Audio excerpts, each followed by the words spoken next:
Mushi, Yeah. aka DJ Vuyo, aka Superstar, Big shot. Finisher, Yeah. Creator, Yeah. dancer, turned producer, turned songwriter, turned artist, Yeah. award-winning artist. Very important. 2024, you won Song of the Year at the DSTV Creator Awards. Yes. With the song Dorado, which also on YouTube puts you in a class of Namibian artists. A small group which has over 2 million views on YouTube. Yeah. Producer, producing for the likes of Tate Pute, Tom Cherry, entrepreneur, You know. father, a 10-year-old boy and a 3-year-old girl. Finally, we get to make this happen. Yeah. Such a pleasure. No, for me it's a pleasure. Yeah. No, seriously, thank you for making this happen. Yeah. I know we've gone back and forth, and scheduling was difficult. Yeah. How are you doing? How are you feeling? I'm okay. I'm doing good. Yeah, I think I'm okay. So, the journey of Mushe started in Patima Malilo. You were born around 1995. Yes. There was sort of at a time where Patima Malilo was split on the road to urbanization. Yeah. It was still very rural, but then urbanization started taking off. In 1999, there was also some civil unrest in the region. What was your earliest childhood memory, and what was life in Katima like at that time? Childhood memory, to be honest, was stress free because yeah, under somebody else's roof. So for me, I was still a baby. I was still very young, and considering the fact that I'm the last one, Yeah. so I was always a wingman. You know, Under the safety of yeah, so life was soft. That civil unrest, do you have any awareness? I mean, you were about 4 years old at the time. Do you have any recollections of? Is it the high treason? Yeah. Oh, I remember I remember I had a couple of gunshots, and we're young, and they'll tell you, I know, just people playing outside, but yeah, having to learn about it when I was old enough. Yeah, it's something that really happened, and it was so sad. Yeah. But yeah, it happened. At a young age, your world was rocked. Yeah. In a short space of time, I believe at the age of 9, you lost your father first. Yeah. A couple of months later, you lost your mother. This was followed by a period of geographicals, moving around different households. What impact did that have on you at that time? On me at that time, I was still young, as I said.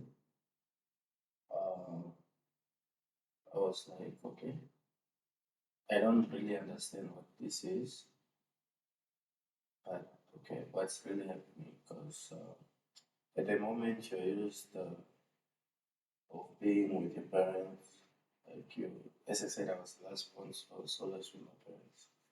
So at the moment you're used to being with your parents, 24/7, they carry you, they do whatever, you are with them.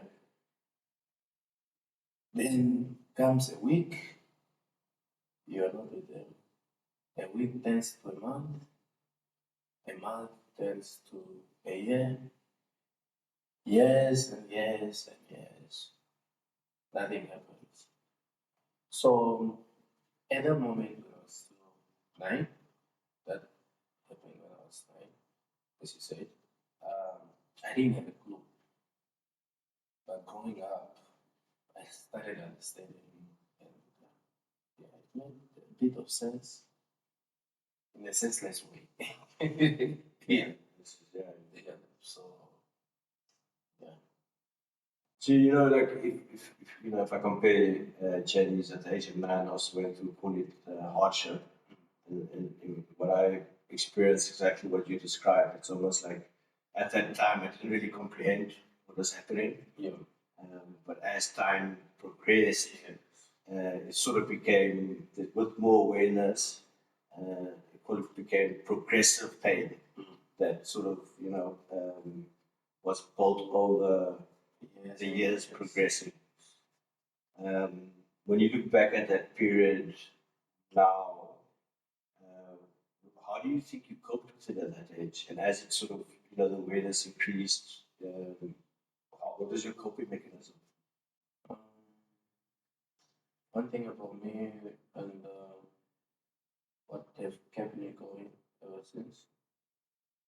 Nobody actually knew that I was an orphan because I didn't like to talk about it like that. And the whole idea of people feeling pity for me, I didn't like it. So I became that person like, okay, I'm gonna shut down my feelings and pretend this never happened. Repression. Yes. So in that process, I developed trauma whereby I forgot my own mom's face. So I realized, like, I don't know, I think I'm going too far. Let me just allow pain be with me and keep at least memories of what I had. So yeah, I was even to today. This is my first interview. I'm gonna talk about my parents passing away. Nobody knows. It's only people that are close to me that really know. That, okay, I don't have parents and all that. But as you grow up, the more the pain. Yeah, you achieve some of the stuff and you just wish like, hey, I wish my parents were here so they could see what I'm doing and how far I've gone. But also they made who I am. Yeah. So I can't blame and I can't say it's balance. So I don't understand it, but yeah, you just have to live with it. The period where you describe sort of repression, blocking those feelings, those events out. Do you feel it coming out in different areas or behaviors at that time? At the time, as a teenager, you you are exposed to a lot of stuff. Alcohol, cigarettes. I started smoking in school. Started smoking in school, cigarettes, and all that. It's not peer related. I wouldn't say it's peer pressure because it feels like I really wanted to. Because I just needed something that would keep my head busy and not focus on something for a moment. So I started smoking cigarette. Later on, I started smoking weed, but luckily weed wasn't for me. Yeah. Yeah, my body rejected it completely. So within that time, yeah, I smoked for a few years. Then I realized I always, if I'm doing something wrong, or if I see I'm going out of way, I always tell myself like, okay, I think I can do better, and I rectify it, and that's how I'm able to cope and outgrow some of the stuff out there. And then you described the moment as you sort of started embracing the pain, call it, when you started allowing it Yeah, to exist. yeah. What was that like? Uh, I mean, it still lives in me. Like, I mean, as last months, whenever you don't get what you want, you're like, ah, no, man, but why? You know? So that mentality, but it still exists in me. It's a pain that I believe can never fade. It just keeps maturing, and it's up to you how you handle it. But back then, it was intense because I would really break down and ask the Almighty, like, why out of all things, why would you choose this for me? And after choosing that for me, you still have to make it harder. You understand? So those were questions that were running in my head daily. But at the end of the day, you just sit down and say, I don't know what reason it is, but I don't like the reason. But I think I have to push. I have to grow. Grow. You know, let me push. So I always encourage myself to work hard. Till today, I still work very hard.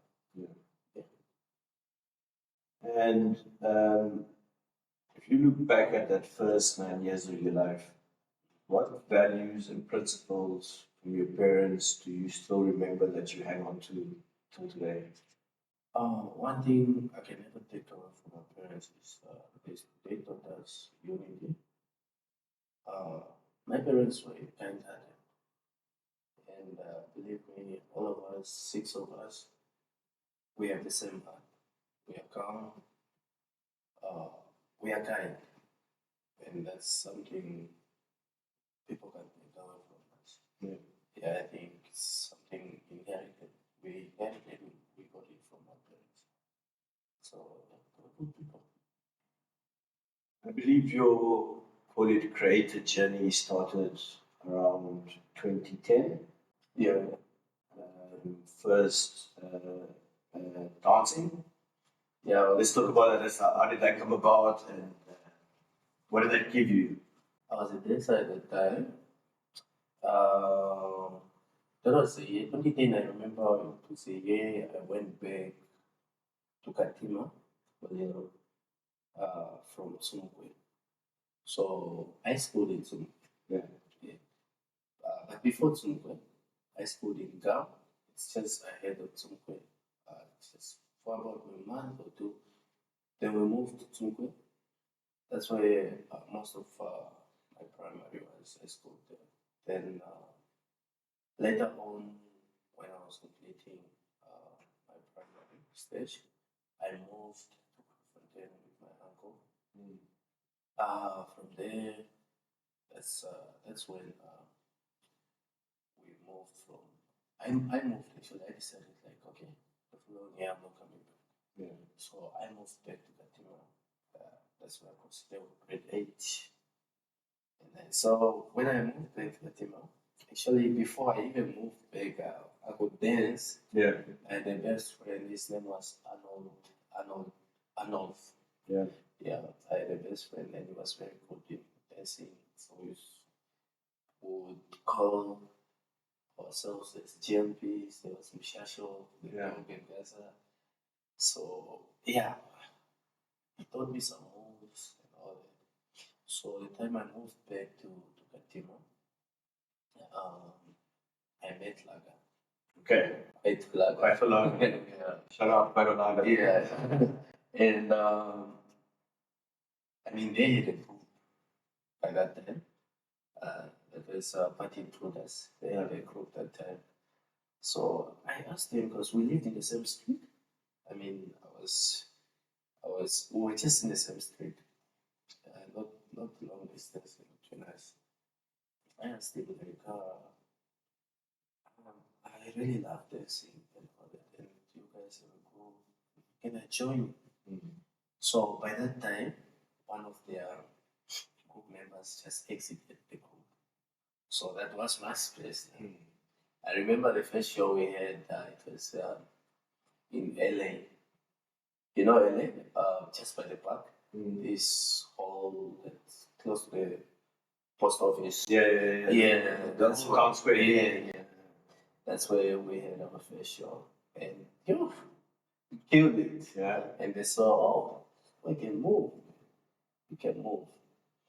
So I started dancing. Quite a lot had songs already that time. He was already an artist. Yeah. You understand? So we started dancing. Uh, then we wanted to sing all of us as a group. And I remember what happened with that. I stole a beat from one of my friends. Honestly. Yeah, I stole a beat, and this guy couldn't let me off like that. He was literally like, bro, I need my 50 bucks. Yeah, no, he needs his 50 bucks. So what I did is I told the guys like, don't worry, I already paid for this thing. What I knew, I didn't pay for it. So we recorded on it and all that. Hey, no problem with me and my guy. But that's how I got to know him. And I was now interested in production because I didn't want us to suffer like that. Yeah. So I started creating beats first. I created on my phone. Okay. I downloaded the program on my phone. Do you remember what it's called? Of course, the program that I downloaded from was Webtricks. That's Webtricks. So I downloaded FL Studio on my Sony Ericsson. Okay. So it wasn't working properly. Then I just had to look for a laptop, then downloaded it in. Honestly, it didn't take me more than 2 months. And I could create a melody. Self-taught. Yeah. Um, in just through exploring the interface, playing around. Yeah. I there was no YouTube to watch tutorials that I never knew anything about tutorials.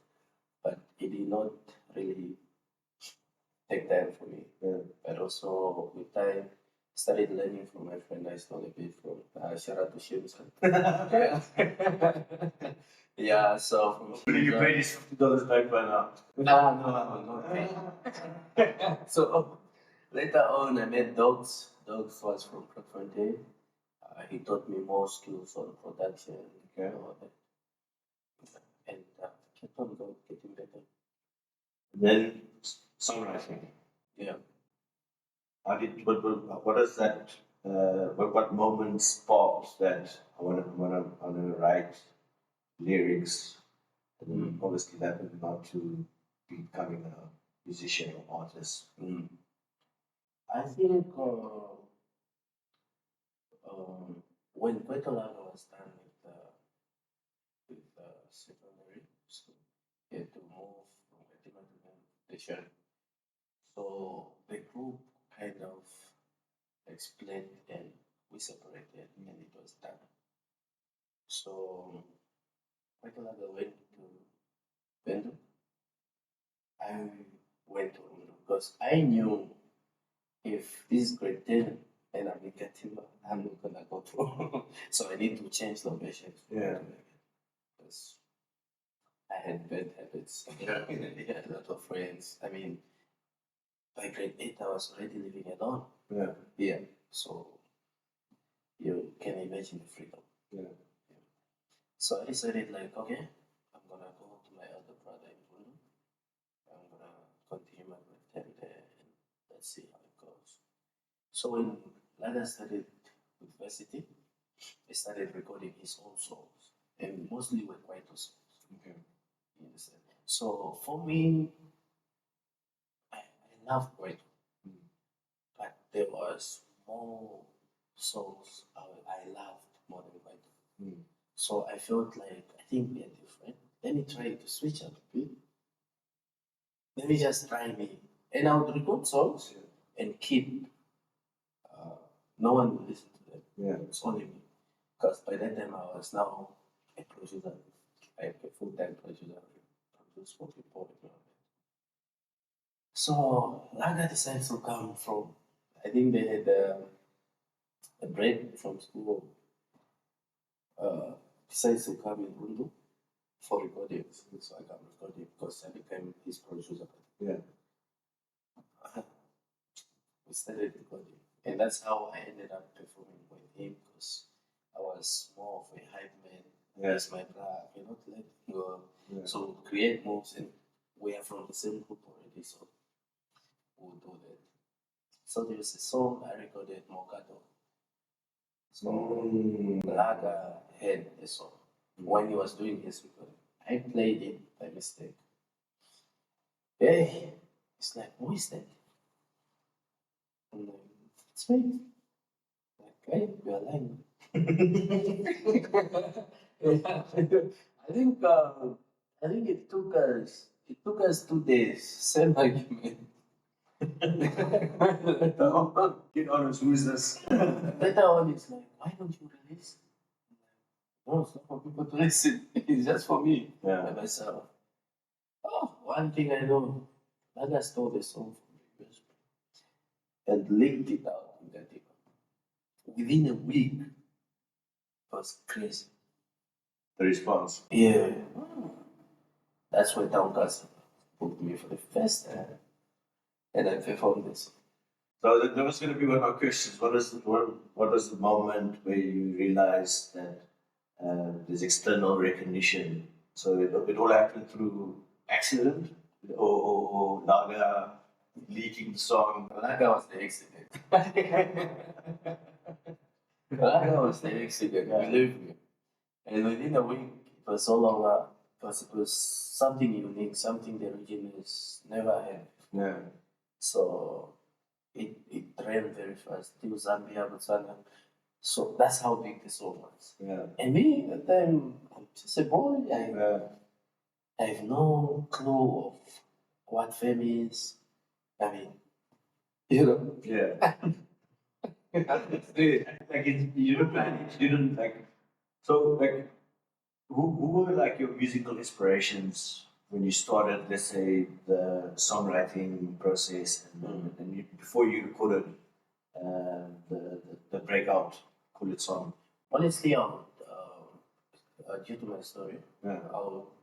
I would listen to a lot of Eminem music. Okay. But honestly, Eminem's music never inspired me to write music. Yeah. What inspired me to write music was we talk of Davido. We talk of Oliver Mtukuz. Okay.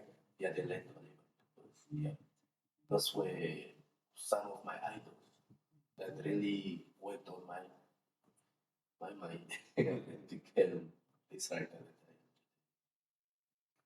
So, Yeah. So that moment of recognition, what did that feel like? it felt really good. I mean, I'm a boy. I mean, I don't get much attention, and all of a sudden, everyone is giving me attention. Yeah. Everyone is showing me love. What year was this? What year was there? Was it 20? I think 2012. 2012. Yeah, 2012. So that obviously led you to like, okay, I'm going to record, produce, write, release. Yeah, because the first shot was Mogago, Yeah. and I was like, oh, let me try again. Oh, Traction. yeah, yeah, that's it. So it felt really good for the first time. I was loved. I mean, it's love that I've been missing for a while. So for the first time, I was loved. And it really felt good, and I had purpose. One could say you felt seen. Yeah. Yeah. And 2012, 2013, when you started taking this seriously, what was your hope? Did you have a ambition of what you wanted to achieve with this? What was it at that stage? I would always tell my siblings. I remember when I got my pension money, I bought my first studio, and everyone was pissed. Yeah. I remember my older brother calling me, "You better take that rubbish back and bring me that money." I'm like, "No, no, no, no, no, no, no. It's my money. Yeah. I'm gonna do what I want with it." Yeah. Yes, I got my first studio actually from my pension money, and I started making money from my studio. and I started because at that time I had moved away from my brother's place because I started renting my own room and all that. Because you know, I have the music here, and I can't be making noise in my brother's house. So yeah, I would produce, pay my rent. I was a baller now. I was the guy. You sort of became self-sufficient. Yeah, yeah. Yeah. So I would record choirs, whereby I would even travel to Gatima, forget about school, Yeah. and travel to Gatima to record choirs. So I had an HOD in London, and he loved me so much. So he would look for me Yeah. till when he finds me, wherever I am, he will come back to school. I always go back. Yeah, so with time it became hard and hard and hard. So uh, during the process, mm, you're the baller now, you're the music guru now, the attention, and I met my first one. 10-year-old boy. Yeah, the year boy is grown. Yeah. He wasn't talking to me like, how is it that's She became a father, and then that's another call it yeah, journey on its own. that's As a man, as a human, that's a different one. different, more responsibility. Yeah, Yeah. for the first time I was like, do I even know what I'm doing? Mm. Because I don't have guidance. My sister was there, but it's not like the same guidance you get from your parent. Yeah. So in this case, my sister actually was my parent. So, yeah. Yeah. Nanya. Yeah, Nadia. Shout out Nanya. Yeah. That was all of us six. We called her as our mother because she took over immediately.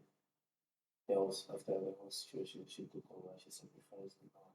Yeah. And I will forever be grateful to her. So we have Mushe. Yeah. When did DJ Vuyo emerge, and what was behind the name? DJ Vuyo, it's a sad story actually, how the name came up. Then I'll have to go back a bit in time. I think that was 2013. So in our group, our dancing group, no, 2012, somewhere 2012, 2013. In our dancing group, we were six. So there was Patulaga, there was Chief, there was Eliphas, there was Thompson, there was Gregorius, there was me. So in the group, each and everyone had a friend who get along with. So I used to get along with Thompson. And Thompson was a soccer player, Okay. a goalkeeper. He was a very, very good goalkeeper. He traveled with the national team and all that, and the regional teams. These newspaper clubs and all that. He would travel with them. So since he loved soccer so much, he used to watch soccer, so he knows a Vuyo Mary from South Africa. Okay. Yeah, that's how the name came about. And he started calling me Vuyo. By that time, I used to call myself Promosh. Okay. I actually remember that. Yeah, I used to call myself Promosh, and he would insist, like, Vuyo man, Vuyo man. So there's just a point where I gave up because everyone was just calling me. So the year I went to he called. I don't know what happened, what went down previous night. He called like, bro, I'm coming to London, organize accommodation. And me, I just got in London. I'm by my brother's place. I don't have my own place. I'm a boy. And they said, yeah, I told him, oh, bro, but you know, yeah, it's tight, bro. Like, older brother, wife here, kid here. I'm even intruding. Yeah. You understand? So he said, no problem. Don't worry about it. That was the last I heard of him. later on that day, I get a phone call that he had himself. Yeah. I'm telling you. And that time, I remember Laga was doing internship in South Africa. So the news only got to Laga maybe after 2 days. Even. It was bad. So for you, was birth off the back of another form of hardship, Yeah. losing one of your close Yeah. friends. Very close friend. How did that impact you at that stage?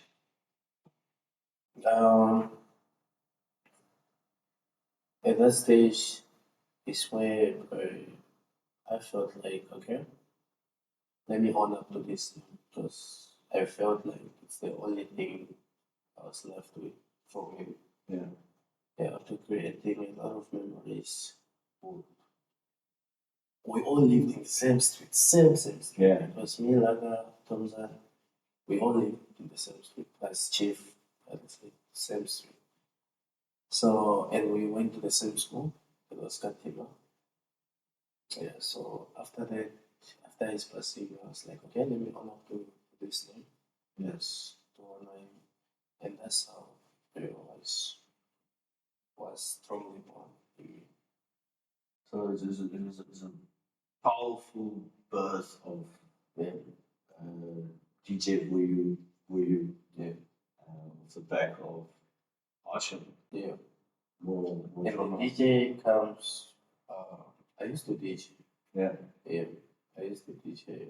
I think that was after I was in that, I was DJing there in the group, you know, I used to DJ. So that's where the DJ came.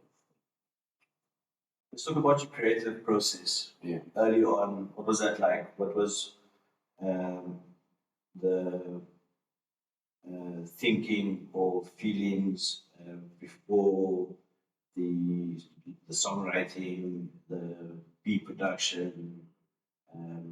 What is how did what drove you? What inspired you to?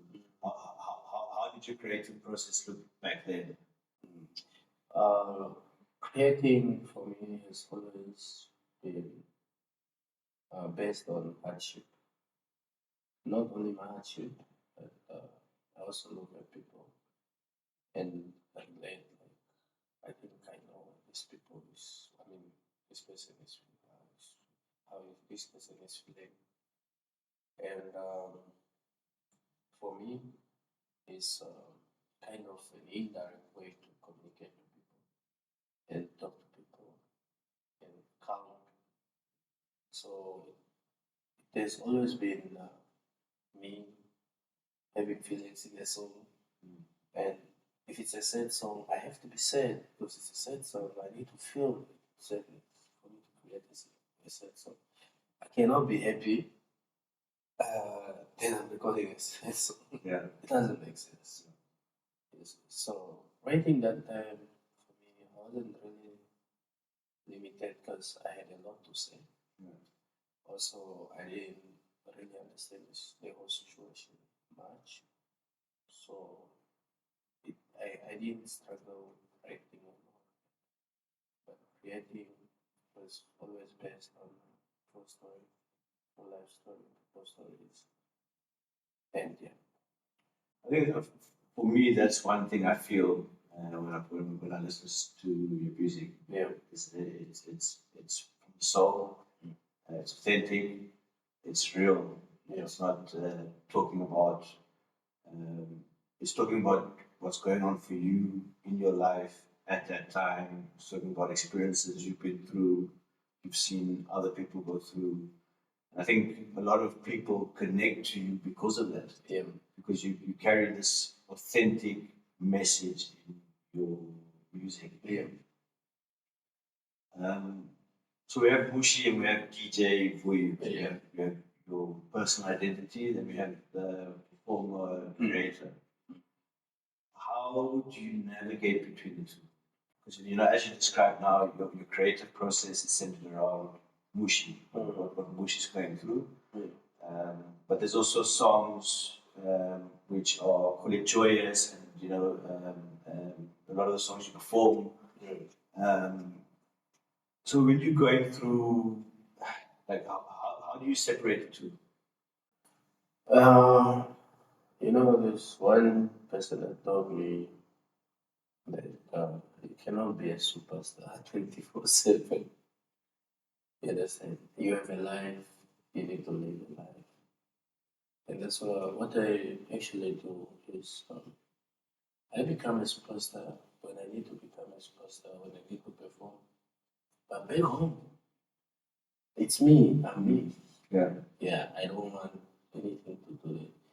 And I think that's where most of my relationship, I didn't have much of relationship. Mostly, I just said, four in total. Yeah. Like my serious relationships and all that. But serious, you only do.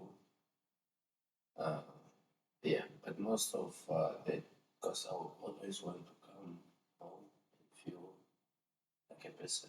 Yeah. Not you coming home to your girlfriend and you still want to feel you're real, you're a celebrity. Home is where your peace should be. And I believe if you're home, uh, there's no need of being a superstar. Yeah. I think that's the only way I managed to do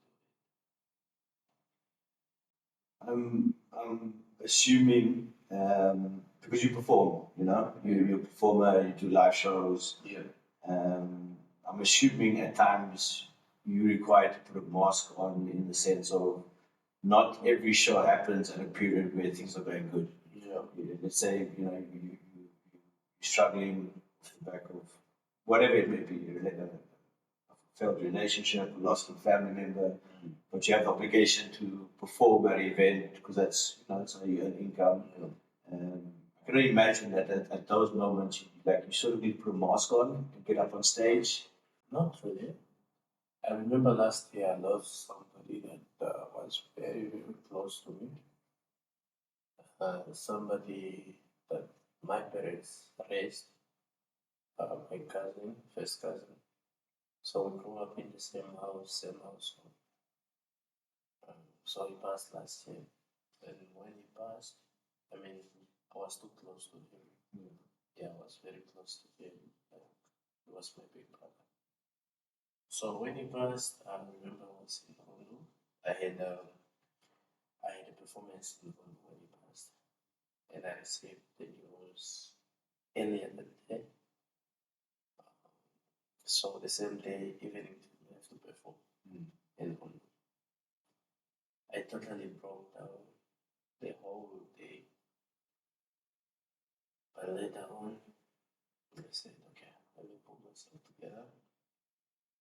They even wanted to cancel the show, just like, I know what you're going through, but you might not even ways you wouldn't want me doing that. And this the person that put me on first performances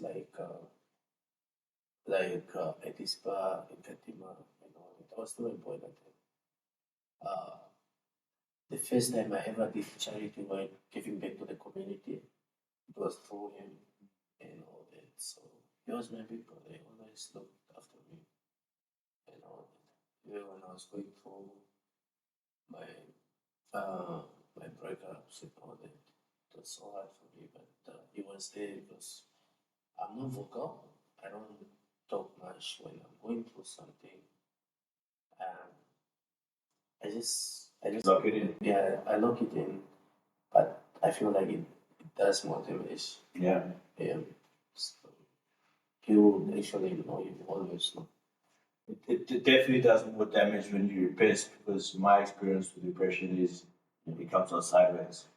Not only in terms of my actions or behaviors, looking for comfort in external objects, you know, and that can become dangerous. Yeah, very dangerous. We met 2015, 2016 through, or I was connected through Sia. Yeah, see. Mr. Chocofella. Yeah. Shout out to Sia. Yeah. And we, you know, it was our relationship formed sort of on the basis of a business relationship. But then we connected through, I think, a shared passion or interest in music. I think we had a year or two where we were together and we did a few shows. We connected on a friendship level outside of that through shared interest in music. And then our paths went different ways. And then from a distance, I followed you. You know, like you've been in touch on social media, and I've seen the evolution of your career. When I sit and I look at it, and you know, I just think, wow, because you know, I know the work you put in. I know like your passion behind it, and then to see you reap the rewards of all of this effort over time. I mean, collaborating with some of the best top artists, Gaza, the Dog, um, producing for Tate Bute, Top Cherry. How did your creative process evolve from that stage? How did it change? Um, I remember 2021. Let me just get 2021. That was after COVID. Yeah, So COVID hit us hard. yeah, It was so bad. So when it was done, 2021. sorry, because that cut off all live performances, Yeah, which is a huge source of income for artists. yeah. So I went into depression. Yeah, Yeah, it was like a very serious one. yeah, Whereby people around me never even knew yeah, I was depressed. I started drinking excessive. yeah, Like I started drinking, yeah, no jokes. Whereby I'll drive my car till finish this kilometer. Yeah. And like whatever happens. yeah, Yeah, I was literally at that stage. So during that time, I decided like I need I need space. Yeah. So I decided to drive to Katima. Drove to Katima. Then from Katima, I proceeded to Zambia and Lusaka. Then I drove to Lusaka. That's where I met Simon Trayton, Okay. the current producer of Your Maps. Met Vincenzo, one of the biggest Zambian artists today, yeah, and they accommodated me. Jazzy Boy, Stash, YG, so they accommodated me, and I did music that actually helped because I spoke out. And that album was Monica. that was after Monica. I think it was before Maybe I should walls. uh, where there is Kent Walker, Luigi, Yeah. Sanarenderi, Panahingiri. That was what song was that? What album was that? Okay, yeah, we'll come here. Yeah, so that's when I recorded the songs. I ended up recording with Rich BC, Yeah. Nice Family. Your Maps, my first song with Your Maps Yeah. ever was done in 2021. So when I came back, I feel life very different because what I saw in Zambia really motivated Yeah. and it really pushed me out of depression. Yeah. Yeah, so I think that's where I started taking things serious. Yeah. And the first song I did when I was back was the one for me, Tate Bute, the first hit. Yeah. Yeah, yeah, just like that, it blew up. I mean, before I had Top Cherry, I did Top Cherry. I produced use for top sharing with Zuma. Zuma is based here. I think in Spain. Yeah. So we never really used for them. So Zuma introduced top sharing. Then top sharing was from the hood. Then she loved the street, like our street where I stay there. She's always there. She's always checking up on the boys and all that. So that time we also created Winner with top sharing. And yeah.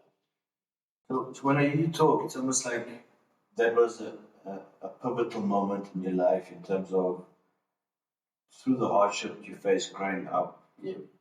It created sort of a narrative or a lens in which you saw the world. Yeah.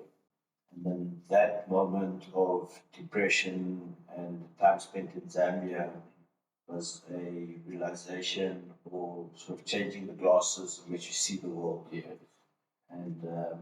And that's why I say it like whenever I feel like I'm going out of way, I always correct myself. yeah, there's a lot more self-awareness around destructive habits. Because I don't really talk much. I really talk to people about problems or anything like that. I hardly. And is there, because talking is healing. Yeah. Talking is healing, like, talking to God, talking like this conversation, it's, my experience with vulnerability and talking is there's healing in some of it. It's because I'm very similar to you. Anything I went through, I locked it up. Vulnerability sort of seen as weakness, or I perceived it to be weakness, but in essence, it's the opposite of that. It's strength, it's honesty, it's opening up some of the most darkest parts of yourself. Yeah. Call it that. Now,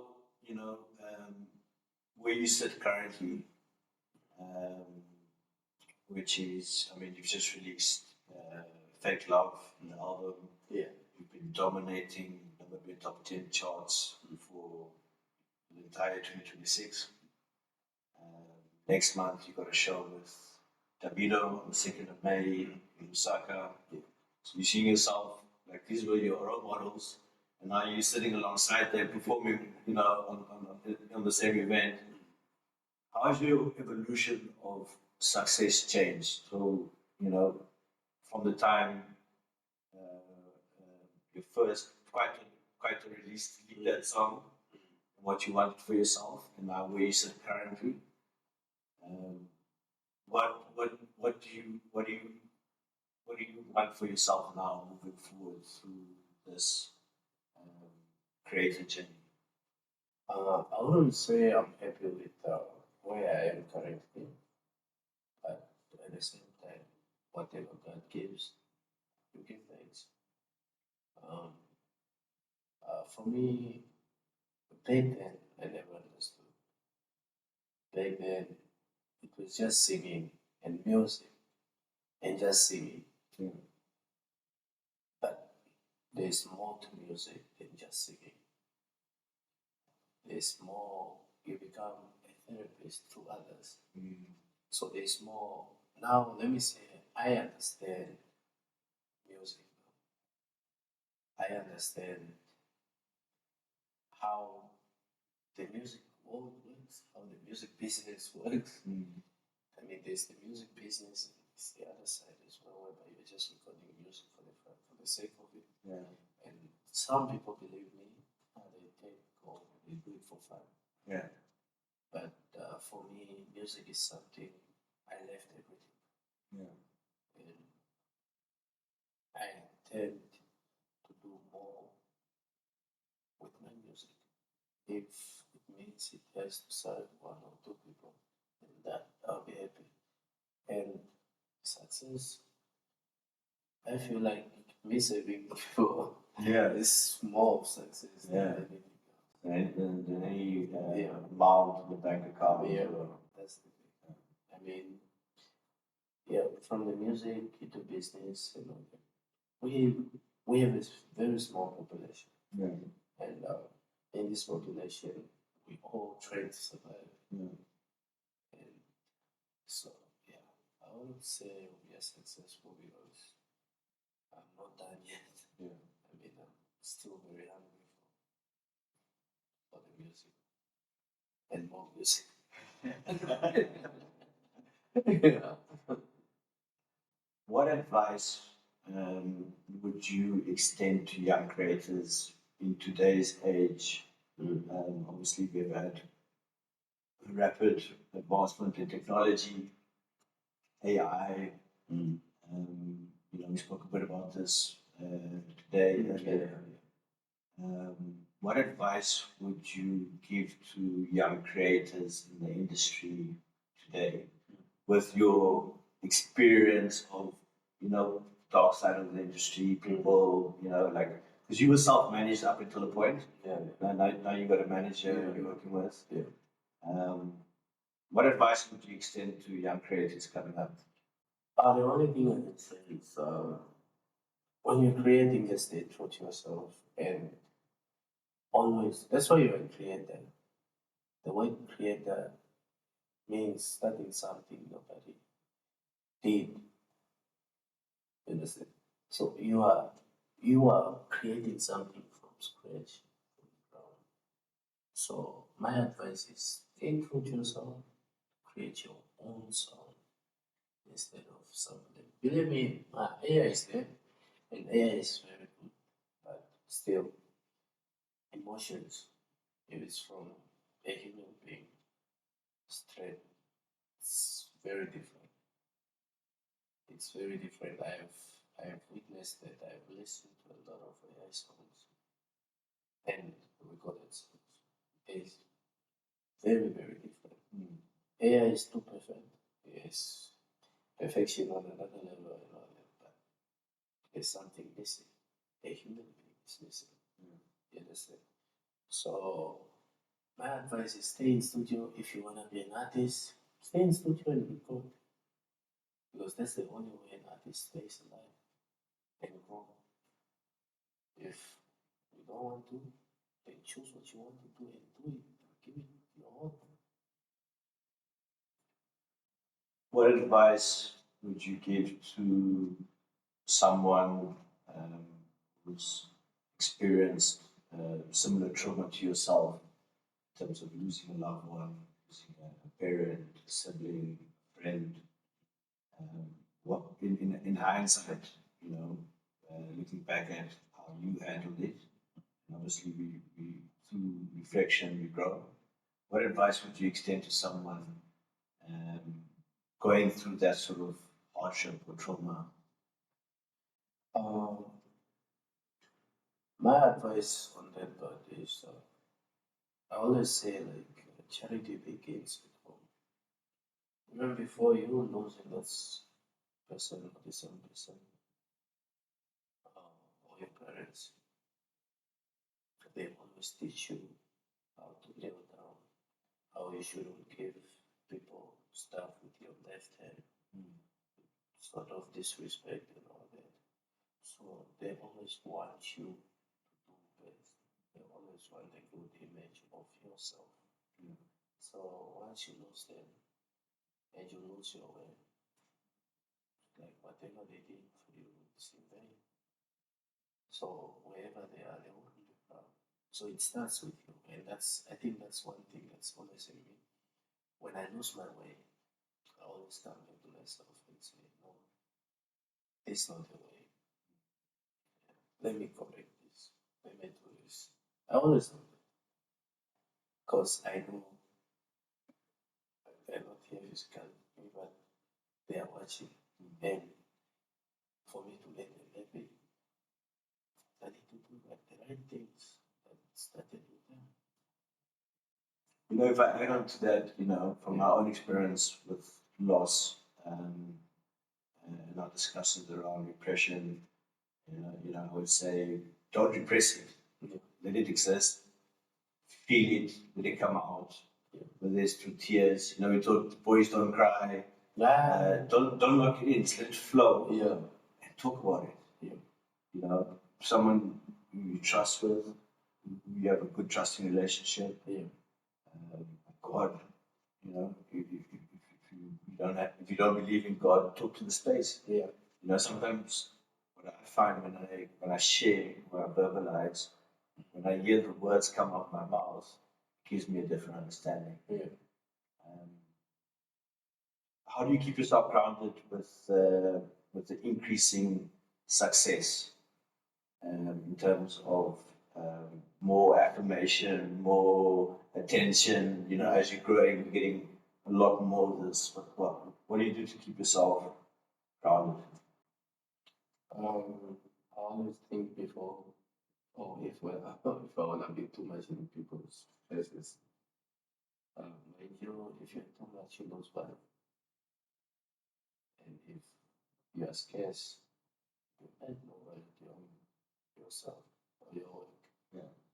So I think that's one thing that comes in my head is to add more value to myself always.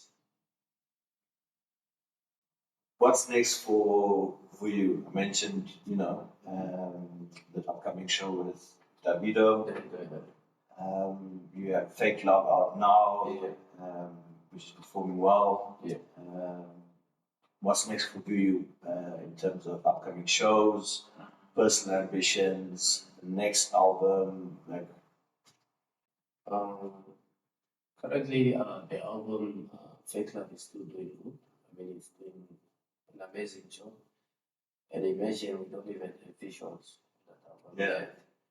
So that's all in the pipeline. That's the next step. Yeah, that's the next step. Get all the visuals. And maybe we can start talking about music and all this, because I have a lot of music. And I just feel like if I drop it once, it could just be worse. Yeah. Not really letting people enjoy the songs. Yeah. And the show in Osaka, I'm actually excited and scared at the same time. I mean, I'm in a country that's not my country. In my country, it's, hey, Vuyo, Vuyo. They know me well. But it's one challenge about the different countries. It's a new challenge to me, and I can't wait. Biggest live performance of your career? With my idol. With your idol? Yeah. I can't wait. I really can't wait to give them what I have for them as well. But look at your career, I think you at a stage where you sort of capped, call it the Namibian scene. Aspirations, hopes of collaboration with continental artists. Would that be in West Africa, East Africa, and South Africa? Yeah, West Africa is quite a lot of artists. Yeah, East is so. But Davido? obvious. Opportunities. Opportunities In the process. I know I still have to work more in it. Yeah. But yeah, I would obviously want to work with Davido, South Africa, Western. Western? Yeah, Western is really a good match. Yeah. And East Africa, I'll go for Bean. Bean is a former Southeast Soul member and is doing really good. Yeah. And I also go for Ali Kiba from Tanzania. It's really, really good. For you, you've achieved a lot, and you've been through a lot. And as a friend, and someone who's seen the progression of your career, and only recently come to understand the hardship behind it. Yeah. Your music, to me, hits on a deeper level. Obviously, my syllabus is limited to one or two words. But music transcends language. Yeah. You feel it in the soul. There's certain tracks which I've shown you which have just hit hard. And you've translated some of them for me, which hits harder. I feel your music again is authentic, it's from the soul. And I look forward to seeing this next chapter of continental growth, but specifically personal growth. Thanks again. This was, there was a lot of back and forth, and through persistence and alignment, we made it happen. Would you like to close off with any words to the youth? Yeah. All I can say is take care of yourself, guys. Remember, your whole power relies on your body. So take care of yourself. And also, don't forget to pray to the Most High. And lastly, I would like to shout out to my manager, Pepani. He's doing an amazing work. And also, I'm not done. I'm coming for everything. Always. Mushu, Yeah. aka Vuyo, Yeah. aka Superstar, Finisher. It's been a pleasure, my friend. Yeah. Thanks again. I appreciate you doing this with me. Thanks, man. And I look forward to seeing what's next for you. Thanks a lot. You are one of the people to make me talk like this. Yeah.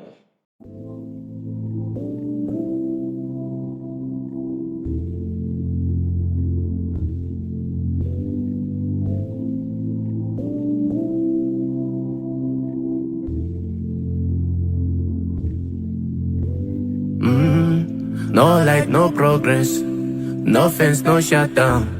No work, no lifestyle.